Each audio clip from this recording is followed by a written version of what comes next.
म्हणेल ना तर हा 150 रुपये आपल्याकडून सहज घेतील लोक. हो क्वालिटी ना हो. 150चा विषय जाऊ द्या, गणित सोडून द्या. 100 रुपयाचा गणित जोडा फक्त. किती? 100 रुपयाचं. जर 60-70 किलो येतोच आहे ना तुमच्या समोरचा विषय, बरोबर. 60-70 किलो आला तर तो 100 रुपयाप्रमाणे 6 ते 7 हजाराचं एक झाड होतं. जर सर फोटो काढावे मस्त. साईज पाहिली की फळांची कशी येतं.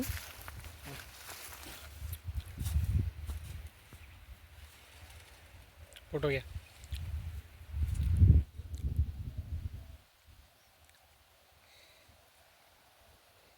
पूर्ण झाड आपल्याला दाखव. सरजी बोला बोला. मी नगरला गेलो होतो याची लग्नाला. नवरदेवाची वरात किती किलोमीटरची असणार? किती? 2 ते 3 किलोमीटरची. इकडून तिकडून दोन्ही बाजूने.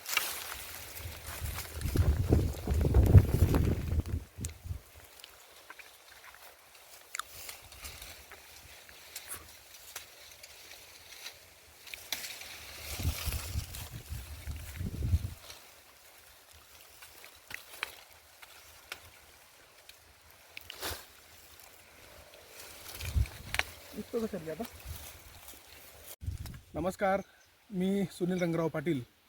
माझी वाडी शेवाळा, तालुका पाचोरा, जळगाव जिल्हा अशी या ठिकाणी एक छोटीशी शेती आहे. या शेतीच्या बांधावरती आम्ही काही प्रयोग या ठिकाणी केला आहे. बांधावरती म्हटलं तर एक साधारण शेताला असलेल्या काही बांधांपैकी एका बांधावरती साधारण 300 फूट लांबीचा हा बांध आहे. आणि या बांधाच्या झाडावरती काही आंब्याची झाडं, याशिवाय काही पेरूची झाडं, शिवाय अजून शेवग्याची झाडं, अशी काही झाडांची आम्ही लागवड केली आहे. एकंदरीत 10 आंब्याची झाडं आहेत आणि पेरूची 5 झाडं आणि उर्वरित इतर फळपिकांची झाडं आहेत. ह्या 10 आंब्याच्या झाडांपैकी अगोदरच्या वर्षी लावलेल्या झाडांपैकी 3 झाडांना आता सुंदर अशी फळं या ठिकाणी अशी लगडलेली आहेत.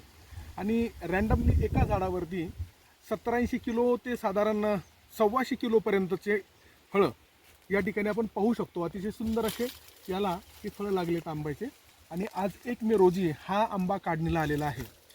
केसर जातीचा आंबा आहे आणि आताच्याला हे 5व्या वर्षामध्ये झाड आहे. आणि आपण बघू शकतो फक्त बांधाच्या भागाचा आपण यासाठी उपयोग केला आहे. शेतामध्ये याचा दुसरा काही साईड इफेक्ट होत नाही. बांध जो होता इथेच आमची पाण्याची व्यवस्था पण होती. त्या पाण्याच्या लॅटरलचा वापर करून आणि योग्य टायमाला साधारणशी काळजी घेऊन या झाडांचं आम्ही संगोपन केलं. 3ऱ्या वर्षापासून या झाडांना अतिशय छान फळं लागत आहेत. 5व्या वर्षामध्ये झाडे 1 क्विंटल जर माल आला तर आज केशर आंबा चांगल्या प्रतीचा जर म्हटला तर साधारण 150 रुपये किलोप्रमाणे किरकोळ बाजारामध्ये त्याची विक्री होते. आणि किमान भाव याच्यानंतरच्या कालावधी जरी म्हटलं तर 100 ते 120 रुपये किलो दर केसर आंबाच्या जातीला फळाला मिळत असतो. या अनुषंगाने जर विचार केला आणि रँडमली एक 60-70 किलो जर एका झाडावरती फळं मिळत असतील, आंबा मिळत असेल आणि त्या अनुषंगाने शेतकऱ्याला एका झाडापासून 6-7 हजारापर्यंत पासून तर 10-12 हजारापर्यंत जर उत्पन्न होऊ शकत असेल आणि केवळ बांधावरती 15-20 झाडं जगत असतील तर मला असं वाटतं निसर्गाचं संवर्धन करताना, वृक्ष संवर्धन करताना आपल्याच बांधावरती ज्या ठिकाणी दुसरे पिकं येत नाहीत, बांधाचा सदुपयोग करून, पर्यावरण रक्षण करून एक चांगलं उत्पन्न शेतकरी हाताशी घेऊ शकतो. अनेकदा आम्ही बांधावून भांडण्याच्याच काही गोष्टी ऐकत असतो.